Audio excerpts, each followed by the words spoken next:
this marvelous network show. Welcome to Dr. James' Small Business Show.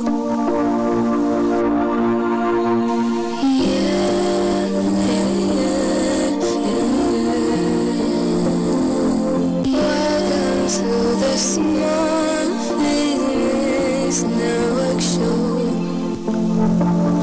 Welcome to Dr. James' Small Business Show.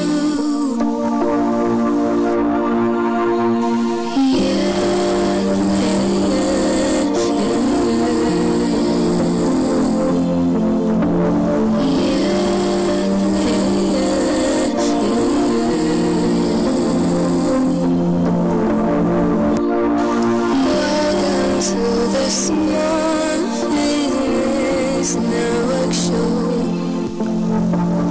Welcome to Dr. James' Small Business Show.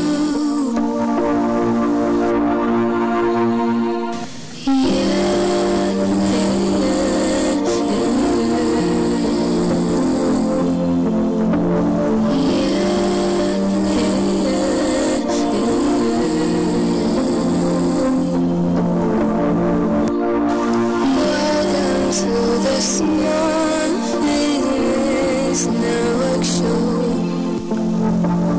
Welcome to Dr. James' Small Business Show.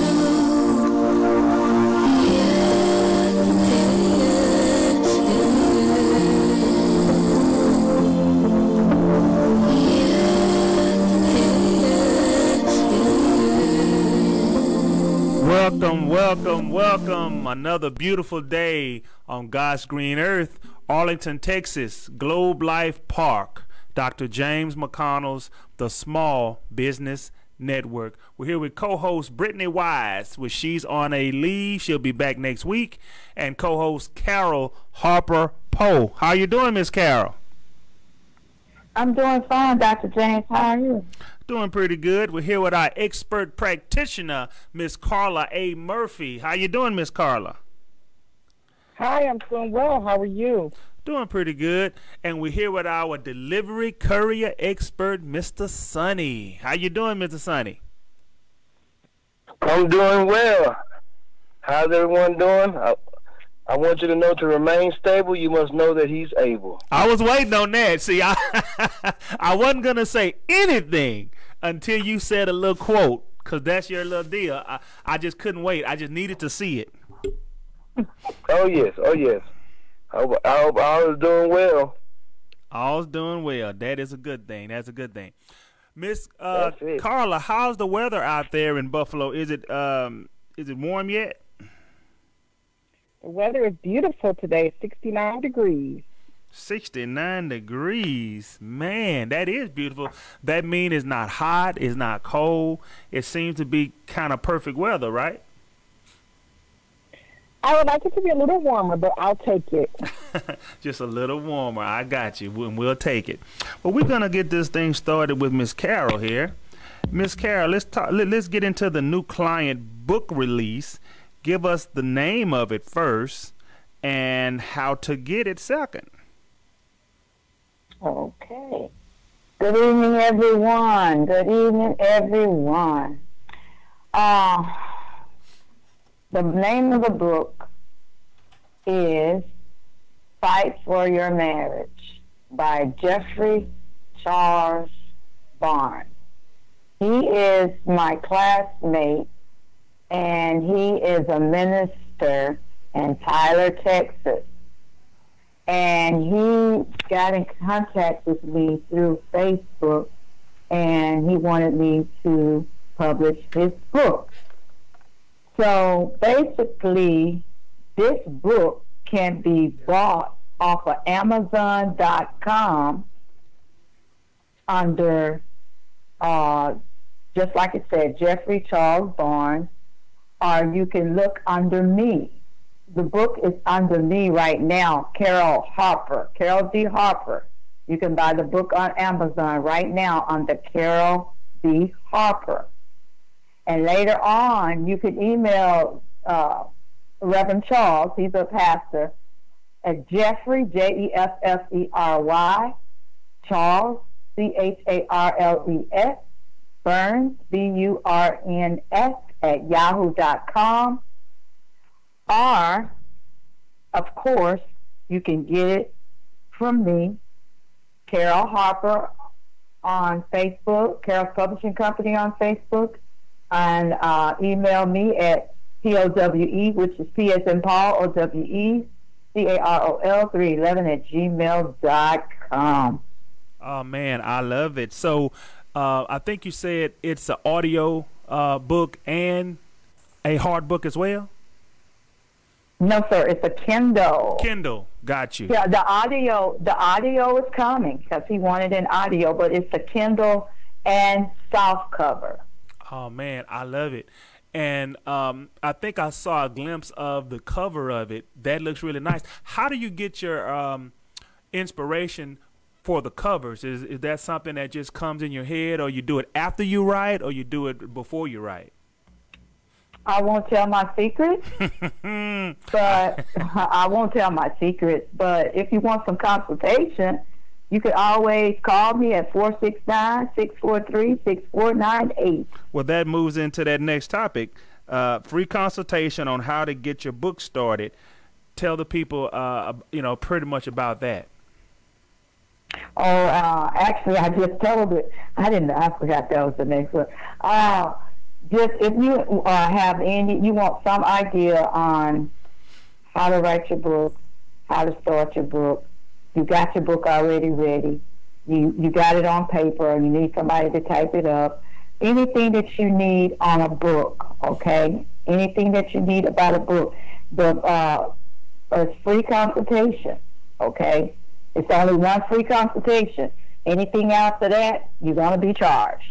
So you better bring all your questions with you that you have, because anything after that first, you're going to be charged for it. Awesome. So how much is it after that first free one for anyone that calls back and wants a second consultation? How much is that?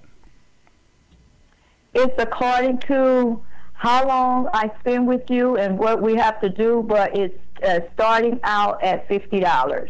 Gotcha. Okay. That sounds really good. And is that for any type of book, any book project, or is that just a flat fee? Actually, here's how this deal goes. Free consultation right across the board. Anything that we we meet together or whatever, anything after that is $50. Now, when you come down and I do your book, and we talk about prices later, it's all going to be down on paper. Gotcha. With how to write your book, how long would it take, when would it, with this, it's all going to be down on paper. I will give you, first of all, let's get this out of the way. You would have to sign an agreement with me. For me to even start anything with you, I have to have something down on paper that's saying that you're giving me permission to touch your manuscript. Okay? Mm-hmm. I will not touch any one manuscript without I'm having signed documentation saying that, hey, I give Carol D. POWE permission to touch my manuscript. And then after that, we go into the details. I look at it, see how much work I have to do. And let me say this. Everybody's case is different, okay? Right. Everybody's manuscript is different. You might have a lot of problems, and somebody just may be easy. It might cost them a little less. So I don't like all my clients to get together and say, hey, how much you charge it? It's not about that. It's all about how the Lord lead me with you, and everybody's different, because your work may cost me to pay. Honestly, if I really give you what I charge you, you'll say, I want to go with that one, because I had a client that I went over with him. If I spend an hour on this or this, I spend 10 hours on that, it's going to cost you. Right. But I looked at the scenario. I said, okay, I said you could take one or you could take two. One was less, one was more. Which one do you think he went with, Dr. James? The one with, I'm going to say more? No, less. Less, right. Well, I'm talking about the money. We talking about money now. Gotcha. Okay. We talking about money now. So if you really look at what I charge people, if I really charge those people, you would say I'm crazy, but I'm not crazy because I spend a lot of time and patience into this. This is my baby. Right. Okay? Right. And this is what my passion and I believe. So I think we can move on. I love it. That is so awesome. That's so awesome. So let's get into the Carol Show. I know you have something going on, and we want to talk about your message matters. Let's talk about that. Well, the Carol Show, only thing we're doing right now is accepting people by me. You come by me. I will interview you and see what you got and your message always matters. But this is just me, okay? You're not going to just come on the show with anything. It has to pass through me. And then when it passes through me, it goes to my director. And my director I do not name until the time comes. So you basically, I am the producer and the director does his job, okay? So if you have if you want to talk about your business, if you want to talk about a book, if you want to talk about something that's going on in the world, you bring your questions and everything that you have to me, and then I'll run it by my director, and then we'll go from there. And we'll set you up a time. Our next shooting, I don't know. He said we were going to try to get one in this month, but this month is already gone, so we're going to try to we'll probably get about 2 or 3 shows on next week. I don't know. I have to get with him on that. But the Carol Show is basically, I got my sign right here. I'm looking at it. It says, your message matter. It says, Carol Harper Poe, founder, CEO, and publisher of Carol's Publishing Company, is still tied in with my publishing company. But the name and logo is the Carol Show. So basically, if you feel like you got, just like Dr. James always says, you feel like you got a hot topic, come on, talk to us. You feel like you want to say something about your business, it's all about you or whatever. But in the world today with what's going on, everybody's message matter, but it depends on what you got to say because we want everything professional and done and decent and in order. That is so awesome. And how do they get in touch with you about that again? Okay, I'm looking at my thing right now. Carol's Publishing Company on Facebook, or call me at 469-643-6498. That's how you reach on my email, POWE, as in Paul, POWECAROL 311@gmail.com. Awesome. Awesome. How sweet it is. That's what I'm talking about. Oh, yes, baby. And Dr. James, guess what I was looking at the other day? What? Listen to my gun smoke. I like that. I like that, Miss Carol. Listen to our gun smoke. On that smoke, and we're not talking about Pop Smoke, the nice artist that has some nice songs out. Obviously, he has passed, but listen to our gun smoke. So on that topic, we're going to move on to experimenting. I know Miss Carol has some questions for me, but before we do that, we're going to have this quick commercial break, and we'll be right back.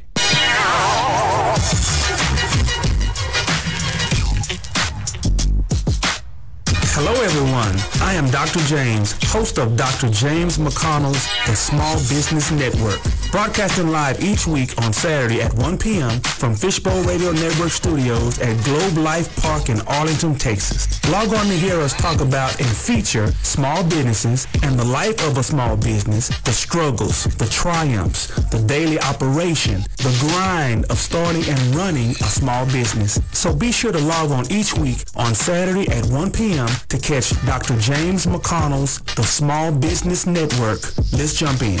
Hello, hello, hello. It is Carol Harper Poe of Carol's Publishing Company, the founder, CEO of Carol's Publishing Company.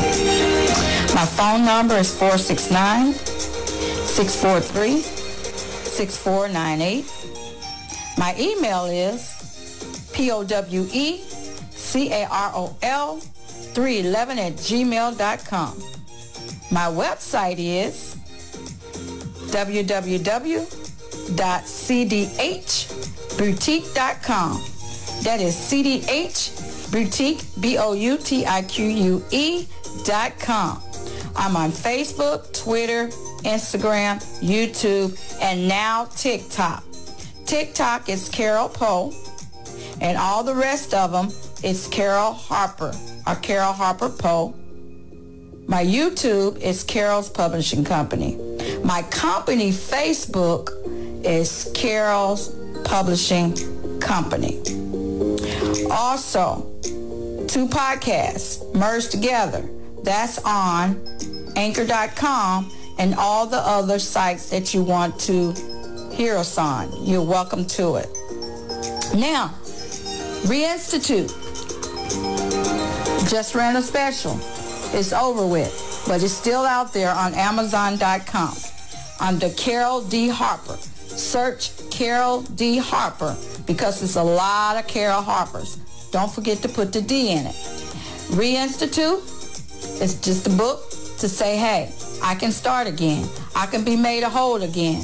Whatever tried to take me out, I'm here to rebuild myself in my mind, heart, and soul.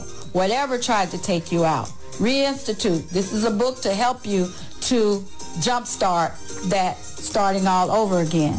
I have a big book series of spiritual warfare, 1, 2, and 3. You can get them all separate if you like, but you get them all in one book. They're all combined in one book on Amazon.com. Now, you're thinking about writing a book? You want to write a book, or you don't know where to start? Come see us, Carol's Publishing Company. You want to be on my podcast? Come see us. Your message matters. Till the next time, Carol Publishing Company. Bye.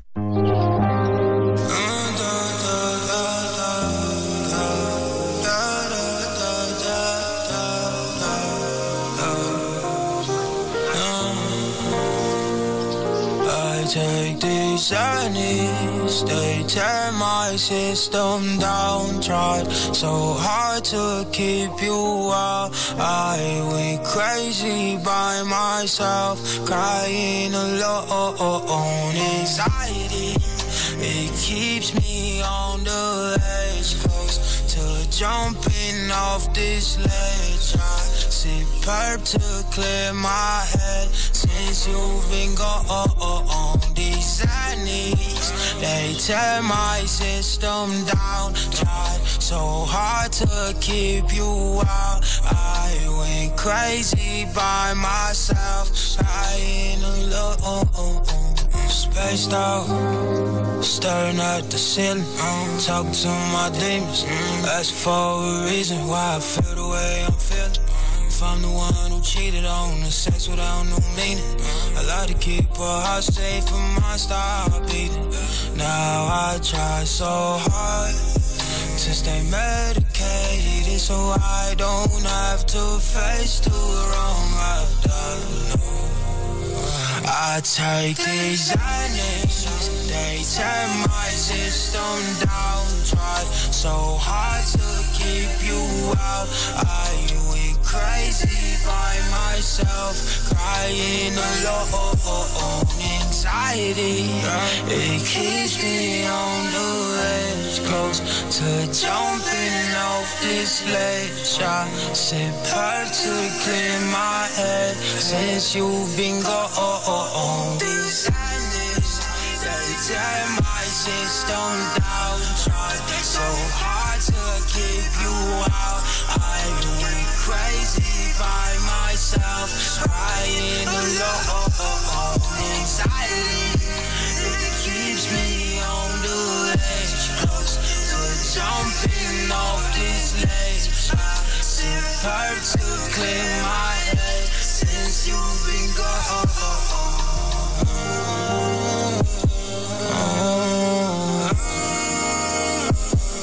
Since you've been gone.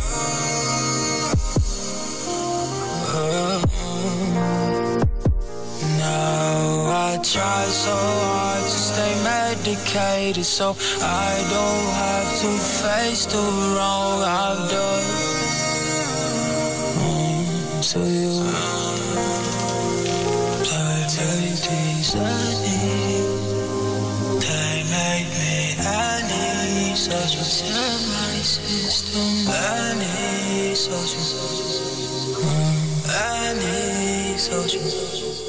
Anxiety, baby. We're back. Globe Life Park, Arlington, Texas. Dr. James McConnell's The Small Business Network.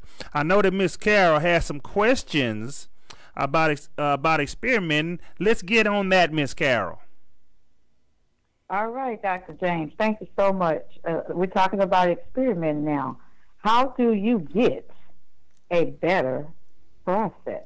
Okay, so whatever you do, be it if you're making food, if you're preparing food, or you're preparing to get more customers, what you want to always do is experiment to see what's the best option. Some people will just say, I'm going to do it my way. And when you say I'm going to do it my way, that's great.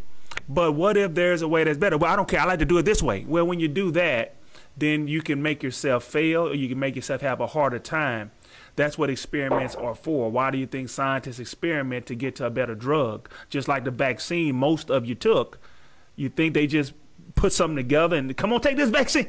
Then you have more deaths then. So they had to experiment. Same thing in business. Same thing in what you do. First, you pose a testable question. Then you conduct a background search on your process. Then state your hypothesis on which one is going to work. You want to figure out all that data. Design your experiment in a way to give you good data to help you see what works and what don't work. Not just to be, oh, this is what I want to do. Again, maybe that works. But sometimes it may not work and make your job harder. Make some people, a lot of people, quit. They'll quit before they can even move further because they made it harder because they want to do it their way. It's not about your way. It's about the best way. Then you perform the experiment. Collect the data once you perform the experiment. Collect it however you want. Some people write it on paper. Some people may put it in an app on their phone. I do both. Draw conclusions to what worked better than others. Some things can go weeks, months, maybe it may take a year to get the right data that you're looking for. Then you want to publish your findings. When I say publish, obviously that part is meaning publish to yourself, publish to put out what works. So through the years that I have had a business, everything I do is not from what I want to do. You know, it maybe out of 100 things I do, might be 2 or 3 things that I want to do because it was the better way to do it.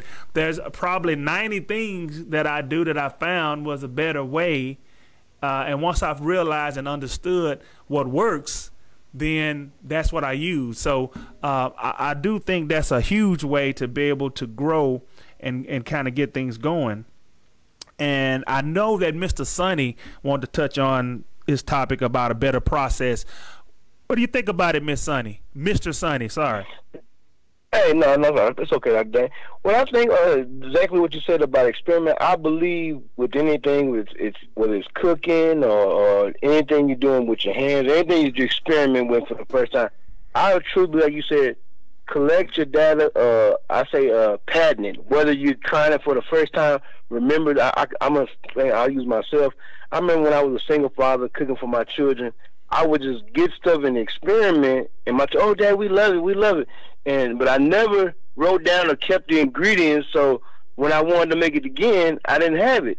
So I learned through that, you know, the process. It can be stressful or frustrating. Like, oh man, I wanted to tweak it to make it this better way, whatnot.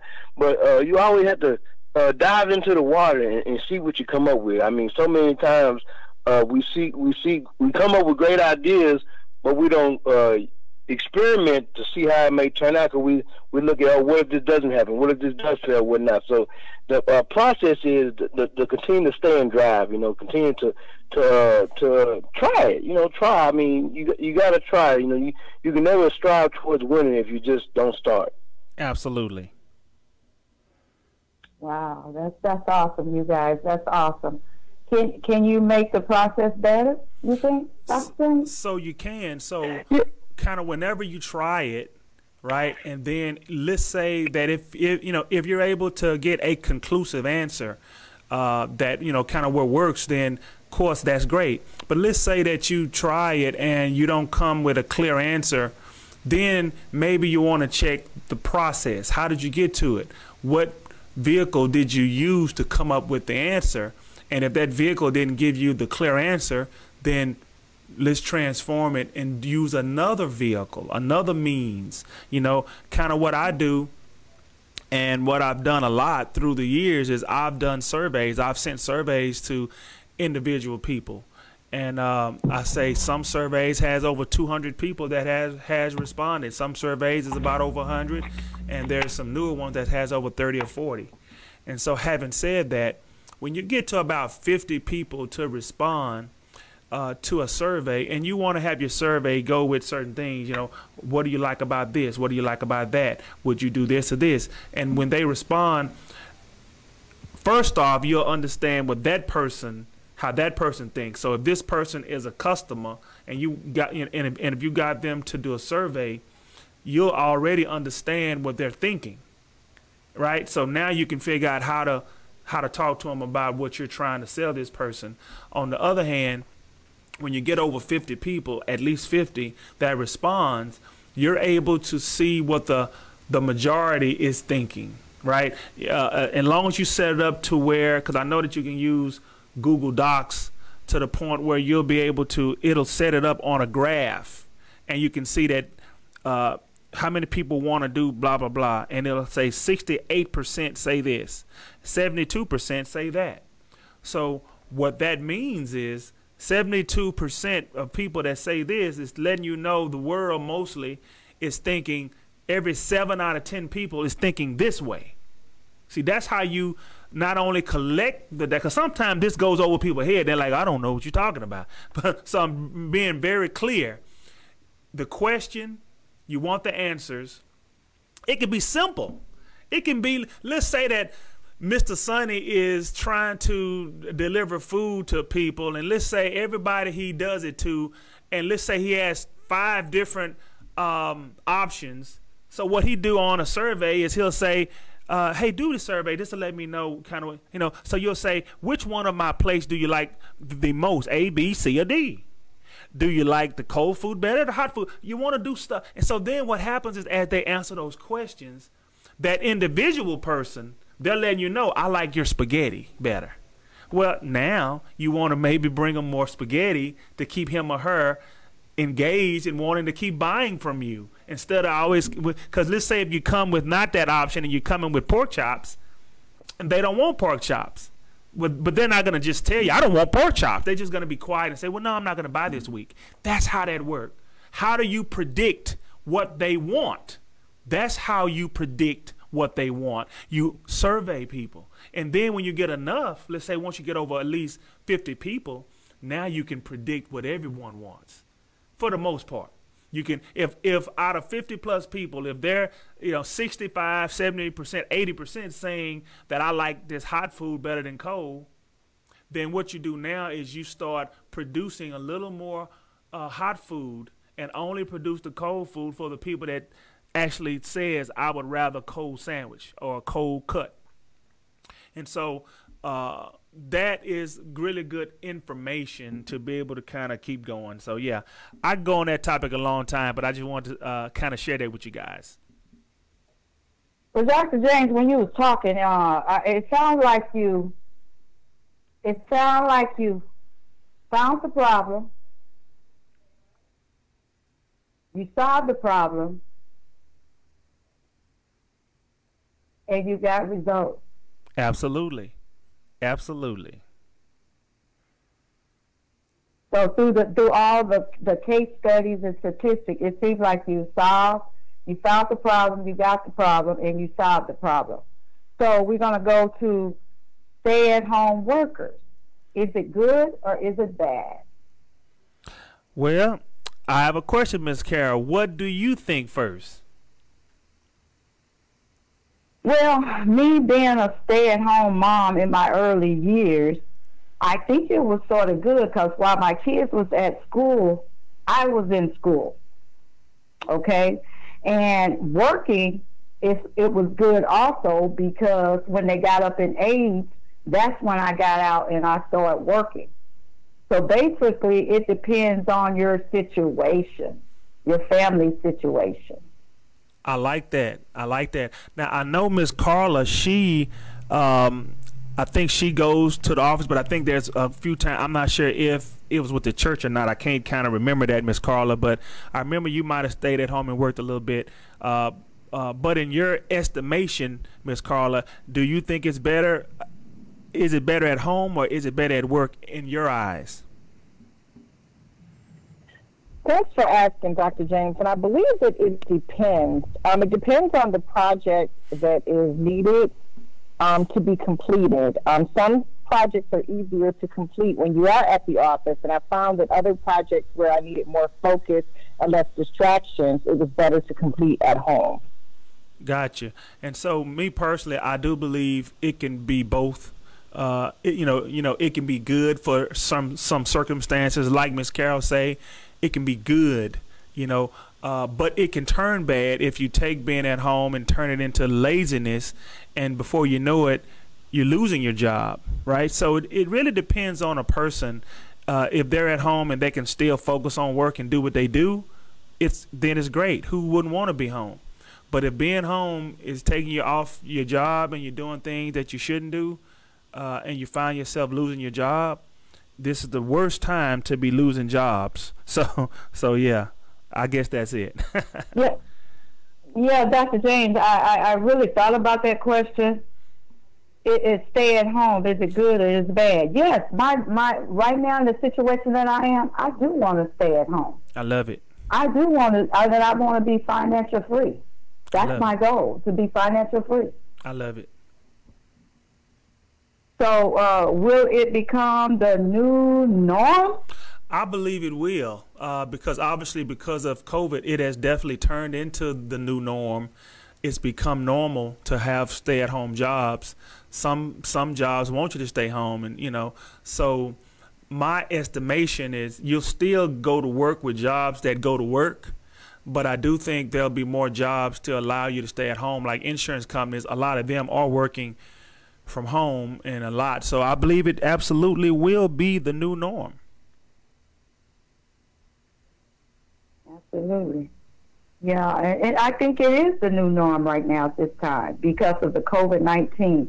And a lot of businesses have, like you said, Dr. James, have moved inside the home. And I'm going to just give a quick little thing, not trying to take over your questions, Dr. James, but it's like the most peaceful and quiet time is here at home when I'm at home working my WORK, right. My work, not my JOB, but my work. Right. And I feel most comfortable. I'm at home with my family. I have my dog. I'm comfortable here, and that is my goal, to be at home and be financial freedom. That's awesome. I want to be financial free. Amen. How sweet it is. How sweet it is. Let's go to, here goes Dr. James' questions. He loves it. Astronomical talk. All right. Astronomy talk. Astronomy talk. You got it. How was the moon formed? Here we go, y'all. Here we go. Y'all ready for this? This is the education part here. For everyone that don't know, the moon was formed when the Earth was in a violent collision with another planetoid a long time ago, billions of years ago, before there were life on this planet, at least as we know it. There was a huge collision. A chunk of the Earth came off, and that chunk stayed in the atmosphere, stayed close to our atmosphere, and formed the moon. All right. Formed the moon. What effect does the moon have on the Earth? Oh, my goodness. The Lord knew, God knew that we needed a moon, just like all the planets have a moon. He knew that we needed one because the moon keeps the oceans settled. It has a gravitational pull on the oceans. And to be honest, the moon does move away inches, well, not really inches, micro inches every year. So billions of years from now, it will be too far away. but that's a long time. You know, I'm sure things can happen to bring it closer if the Lord wants it here. But the moon, if it was to suddenly vanish, okay, what the oceans would do, half the planet would probably drown if the moon was to move away immediately right now. Why? Because the gravitational pull from the sun would take over from what the moon does. And what'll happen is the oceans will try to meet that gravity all the way across to the sun, which you'll have an immense, incredible tidal wave that will go clear across the globe and obviously drowning a lot of people and things. But it will do that because it's trying to meet the sun's gravity, because the moon's gravity is no longer existent. So I think that's some good knowledge, right? Absolutely. That's your baby right there. You love that talk like that. I love it. I love it. I want to get into our delivery courier expert, Mr. Sonny. Mr. Sonny, let's get into connection. Is it important to have it in the business world? Yes, it's very important, Dr. James, to have it in the business world because, I mean, a lot of people sit and, look at it like, hey, it's good to have good connections because they can relate you over to someone else. They might not need your business, but they might know someone who does. It's kind of like word of mouth. I've been in my business for a while, and I've had past jobs that I can't handle over to someone else who can handle the job, and vice versa. You just want to have open connections, even out, you get to grocery store in your community, whatnot, or someone sees you, they strike up a conversation, and you say, well, hey, I know someone who does this, and not only is it good to have connections, but it's also a bargain keeper. You have someone who will do it. When I was getting my fence put up in my house, or a section of my fence put up, a guy told me, $1,200, and I was like, wow, that's crazy. I'm just, asking to put a section up in my fence to keep my dog on one side of the yard. But next thing I know, I'm out here in the field, and I run across a contractor, and I say, hey, get my address. He comes over, and it was $1,000 less. And I was like, wow. So it's good to have connections, because you never know how things connect to keep the things of life flowing. So why is knowledge an override in the business world? I say that I'm pretty sure everybody can relate up on the sound of my voice. It's overridden in the business world because the business, they want to they want to look at the overall picture, and sometimes the overall picture doesn't include, well, hey, this guy is in management, this guy has this guy. Then you bring somebody from the outside who doesn't have the per se skills, qualifications, but they say, hey, we'll put them in there and he'll learn as they go. And when I grew up, I stood up on the people that in the workplace that worked their way up from the bottom, worked their way to the top, so nobody questioned their leadership or their qualifications for a job. But now I've been in the workforce over almost 30 years, and I've seen people come in, nothing against the people per se, but I've been in my position 13 years, and I've seen people come in who haven't been in position 4 or 5 years, and they're already like 3 steps ahead of me. You know, so I mean, that's why I say now. I think it's more, go back to the first question, about the connections that they may have. That it's the knowledge of the job. Not saying that doesn't matter, but and when it comes to business, some people are like, hey, let's put this person in position, and we'll go from there. Nice. So let's get into livelihood. Why must you always consider this a factor in business? You have to consider a factor in business is a livelihood. It's like a two-way mirror. We look at it like, well, hey, I'm in business for my livelihood. I'm in business for my family, business to pay bills and whatnot. But we have to look at, as much as we're trying to make money, we're trying to overall make our customer happy as well. By looking at like, hey, I know you're trying to pinch some penny, squeeze a quarter, quench a quarter. So let's reason together. Let's see how we can help each other, and we can still come out as winners. And that's why I say it's important for that, because I mean, a lot of people, they overlook that in the business world because they're like, hey, it's just me, dog eat dog, and it shouldn't be that way. So that's why I say it's a must for us to have the understanding of a livelihood when it comes to doing business. What can hinder you from letting the main thing being the main thing? The distractions, we look at the pandemic. We look at like I said earlier about it's important to stay-at-home workers. Don't be distracted by if you have the opportunity to work from home. And I'm not just thinking from this pandemic, but it's easy to be at home and next thing you know, your phone rings or someone runs through the house and you're trying to get stuff done. I know for a fact, so I'm looking at like we can't let the distractions, that distraction can be a big hindrance when you're doing business and when you're trying to conduct and keep things in order and to remain stable. That's a big ordeal that many people have to deal with, especially as running your own business. Nice.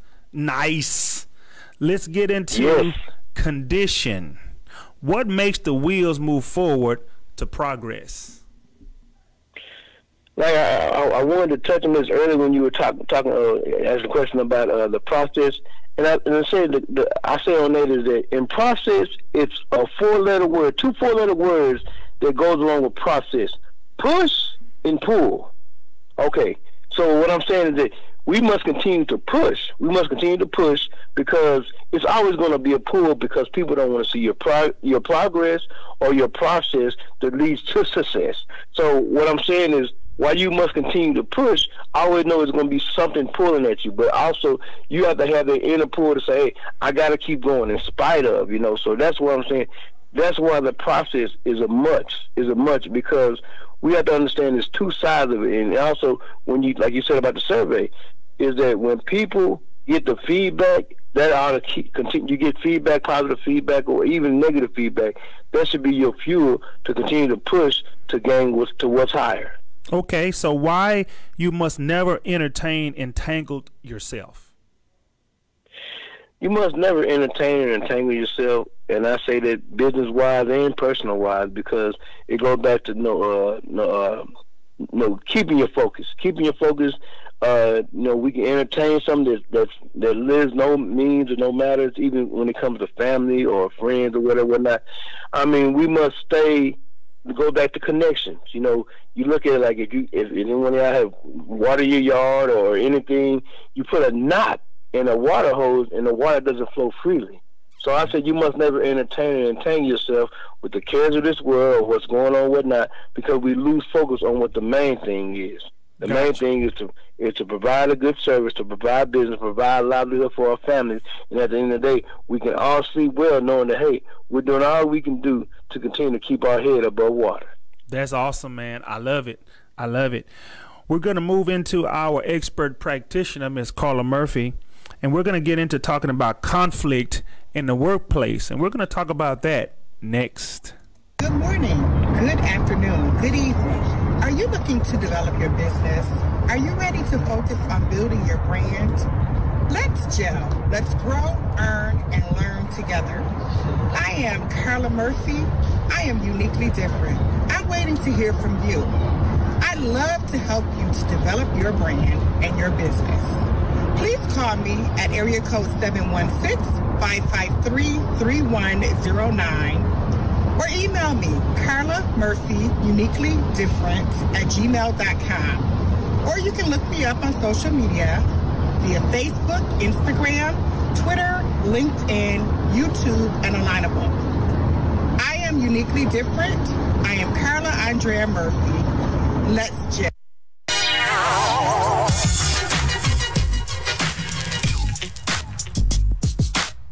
Hello, everyone. I am Dr. James, host of Dr. James McConnell's The Small Business Network, broadcasting live each week on Saturday at 1 p.m. from Fishbowl Radio Network Studios at Globe Life Park in Arlington, Texas. Log on to hear us talk about and feature small businesses and the life of a small business, the struggles, the triumphs, the daily operation, the grind of starting and running a small business. So be sure to log on each week on Saturday at 1 p.m. to catch Dr. James McConnell's The Small Business Network. Let's jump in. And we back. Arlington, Texas, Globe Life Park, next door to Globe Life Field, home of the Major League Baseball team, the Texas Rangers. Miss Carla, how's your day going so far? My day is going great. Thank you, Dr. James. What is workplace conflict? Well, there are broadly two kinds of workplace conflict. It can be when people's ideas, decisions, or actions relating directly to the job are in opposition.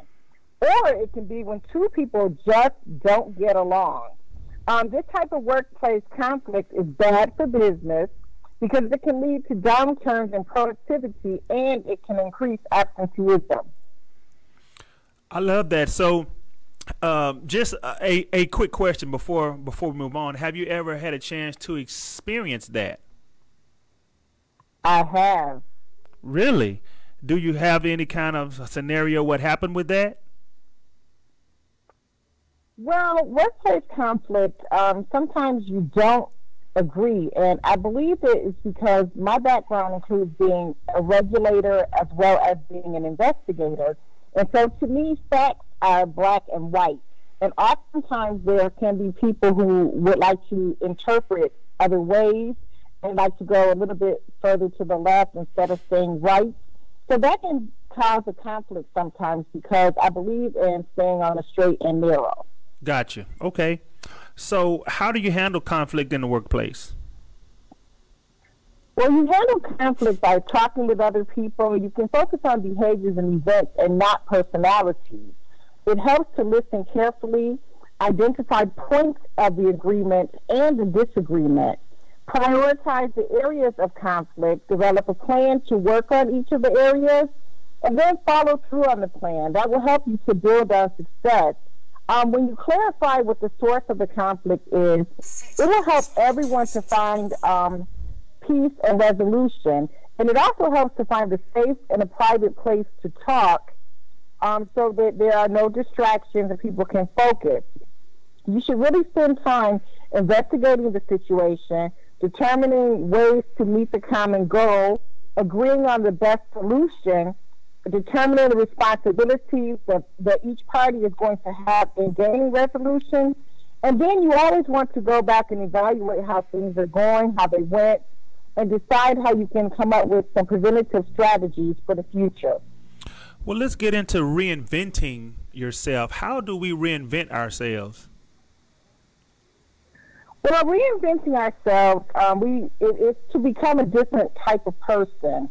It helps us to learn new skills and to adapt new situations. That's really key in developing personally and professionally.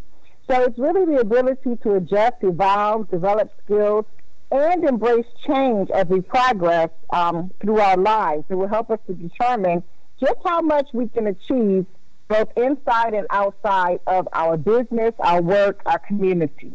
So how do I start reinventing myself?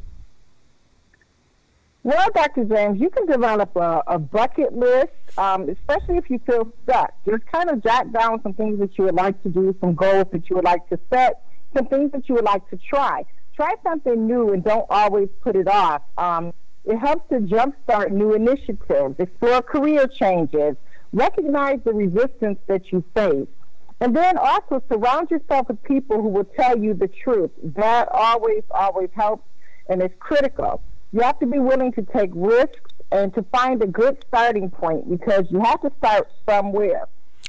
It helps when you define your core values and you start keeping a reflective diary so that you can always go back and track your progress. It will help you to identify your strengths. It will help you to build courage to take action. It will help you also with widening your circle, continuing to learn, bridging the gap into the future, as well as staying on course. And then finally, and most importantly, to me, is celebrating your success. Creativity in business. What is that? What is creativity in business? Creativity in business is a way of thinking that inspires people, challenges, and it helps people to find innovative solutions and creative opportunities out of their problems. It's the reason that some companies, they have amazing ideas and they follow the path, while others, they kind of just stay stagnant. So it's a source of innovation and inspiration, and it enables entrepreneurs particularly to find some of the path-breaking discoveries that are out there. It's really essential to allow yourself to stretch beyond your limits and to remove the boundaries, but also to maintain discipline.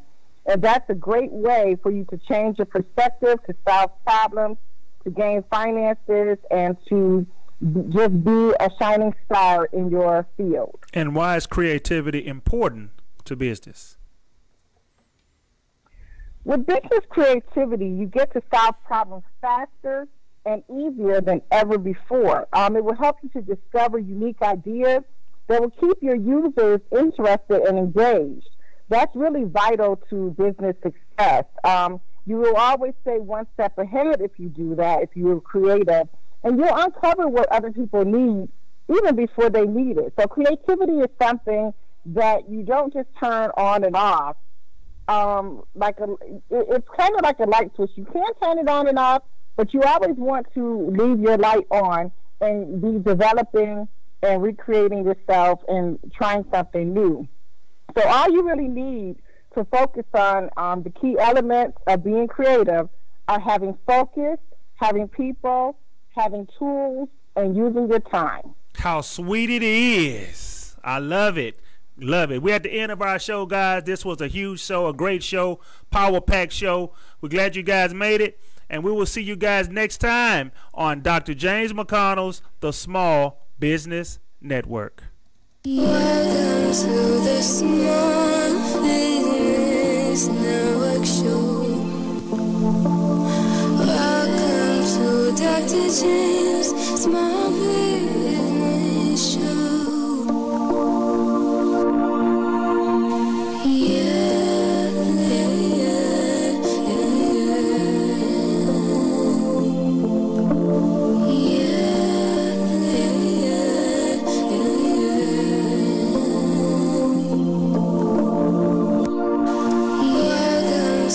Small Business Network show. Welcome to Dr. James Small Business Show.